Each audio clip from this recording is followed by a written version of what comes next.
आज का किस्सा रिकॉर्डेड, क्योंकि लाइव आने में वो बार बार नीचे नमस्ते हाय हेलो आप अच्छे एक्टर हैं, नेचुरल एक्टिंग करते हैं, और तो उसमें थोड़ी बाधा होती है, ब्रेक होता है। लाइव भी आऊँगा, हो सकता है कल आऊँ, कल की कहानी में किस्से में, बट आज रिकॉर्डेड। ये किस्सा भी गांव का है, और हमारे गांव में एक बाबा थे, रघुनाथ बाबा, पंडित रघुनाथ तिवारी। उनसे थोड़ा सा प्रभावित होकर किरदार भी मैं किया हूँ फिल्म में, वो आप बताएंगे अगर समझ पाए तो उनकी खासियत ये थी कि बहुत ही मजाकिया किस्म के थे। अब तो वो नहीं रहे इस दुनिया में, प्रणाम है उनको। तो बाबा जो थे, रघुनाथ बाबा, बहुत ही मजाकिया किस्म के थे, हर वक्त उमंग में रहते थे। और हम बच्चे अक्सर शाम को उनके दरवाजे पे वो घूर लगाते थे, आग जलाते थे, तो आग तापने और उनसे किस्से सुनने, थोड़ा मस्ती करने जाया करते थे। तो वो हमें शाम को ना बहुत रोचक किस्से बताते थे। उनमें से एक किस्सा है जो आपसे शेयर करूँगा। वैसे खुद को पंडित रघुनाथ शास्त्री मल्लिक भी बोलते थे, अपना लंबा सा परिचय देते थे, पंडित रघुनाथ शास्त्री मल्लिक, साहित्याचार्य, संगीताचार्य, त्रिकालदर्शी। और बताओ खोपड़ी का क्या सुनना है। तो ये किस्सा वो है कि एक दिन वो शाम को घूर पे बैठे थे, हम लोग आग ताप रहे थे उनके दरवाजे पे शाम को। सबने बाबा बाबा कुछ बताइए ना, बैठ बदमाश है, अरे कुछ तो बताओ आप। तो बोले कि अच्छा सुनो, देखो कल क्या हुआ मेरे साथ, कि रात को मैं सोया था और अचानक कोई मेरा ऐसा कंधा हिलाया, मेरे बिस्तर को हिलाया। मैं जगा तो देख रहा हूँ कि सामने यमराज खड़ा है। तो मैं बोला क्या हुआ, समय हो गया, तुम आ गए? उसने बोला हाँ मैं आ गया। समय पूरा हो गया? उसने बोला समय पूरा नहीं हुआ है। फिर क्यों आए? तो वो बोला कि कुछ अर्जेंट है इसलिए आया हूँ। अर्जेंट? यमराज अर्जेंट में? मैं बोला बोलो क्या है, जल्दी बताओ क्या अर्जेंट हुआ है। बोला कि देखिए उधर इंद्रासन में हाहाकार मचा है, वहाँ से भेजा गया है मुझे। क्यों, क्या हुआ है हाहाकार मचा? बोला वहाँ सारे राजा लोग बैठ गए, सारे देव लोग आके बैठ गए हैं, इंद्र भगवान, ब्रह्मा जी, विष्णु, महेश, सब दरबार में बैठ गए हैं स्वर्गलोक में, इंद्रासन सज गया है। और रंभा, उर्वशी, मेनका, इन तीनों ने मना कर दिया, स्ट्राइक कर दिया है कि नृत्य नाटिका नहीं होगा आज। तो यमराज उनसे बोलता है। मैं बोला फिर मैं क्या करूं? बोला कि उनकी एक शर्त है। सारे देवता परेशान है कि भाई क्यों नहीं होगा नृत्य नाटिका आज। तो उन्होंने बोला है कि हमें पेटी पे रघुनाथ शास्त्री मल्लिक चाहिए। पेटी मतलब हारमोनियम, कि हमें हारमोनियम पे रघुनाथ शास्त्री मल्लिक चाहिए, तब जाके होगा नृत्य नाटिका, तब जाके होगा डांस, वरना प्रोग्राम कैंसिल। तो देवता अचानक हमको बोले वहाँ से, इंद्र की जाओ भाई, कौन है ये मल्लिक, धरती पे कोई रहता है हारमोनियम बजाता है, लाओ उसको। फिर मैं बोला ठीक है, जब प्रभु को सुनना ही है और ऐसा है, कार्यक्रम रुका हुआ है, मैं चलता हूँ।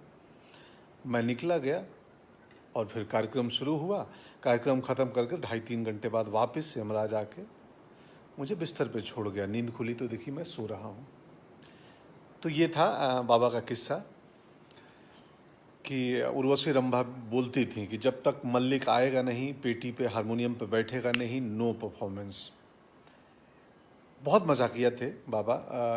कई दफ़े ऐसा करते थे मजाक में। ट्रेन में एक किस्सा है, ट्रेन में जा रहे थे और ट्रेन में टीटी आ गया। उनसे बोला टिकट बाबा, टिकट। बोले टिकट किस बात का टिकट?